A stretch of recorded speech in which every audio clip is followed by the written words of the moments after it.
हजुरहरूले सयपत्रीको बिरुवा रोप्नुभयो के हजुरहरूको बिरुवा यत्रै भएको छ? यदि यत्रै भएको छ भने अब ध्यान दिनुपर्ने कुरा मध्येमा के हुन्छ भने हामीले पट भेराइटी होस् कि माला भेराइटी होस्, पट भेराइटीलाई बरु अलिक कम पिन्चिङ गर्ने हुन्छ भने हामीले यो माला भेराइटीलाई भने हामीले एकदम बारम्बार पिन्चिङ गरिरहनु पर्दछ। जति बुस्सी भयो, जति धेरै ब्रान्च हैन, जति धेरै हाँगा आयो त्यति धेरै कोपिला लागेर फुल्ने गर्दछ। हामीले एकदम आवश्यकता पर्ने भनेको यो बिरुवालाई पिन्चिङ गर्ने हो है त।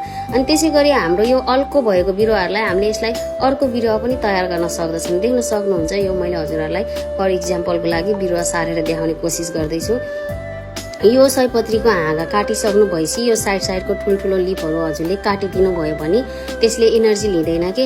जस्तै अब रुटहरू डेभलप गर्नलाई त्यसले एनर्जी लिएपछि रुट डेभलप हुँदैन हैन। अनि हजुरहरूलाई अलि वेल ड्रेन सोइल तयार गरेर हजुरहरूले यसको कटिङ सार्नु भयो भने हजुरहरूले अर्को बिरुवा पनि प्राप्त गर्न सक्नुहुन्छ।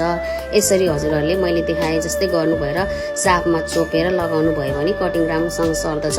मेरो चाहिँ यो के भने घाममा मैले काम गरिरहेको थिएँ नि त, त्यो कारणले मेरो यो कटिङ अलिकति ओइलाको जस्तै भएको छ। फर इक्जाम्पलको लागि मात्रै हजुरहरूलाई मैले यो क्लिप सेयर गर्दैछु। हजुरहरूले यसरी सार्नु भयो भने अर्को बिरुवा मजाले रेडी गर्न सक्नुहुन्छ है त। हस् त, धन्यवाद।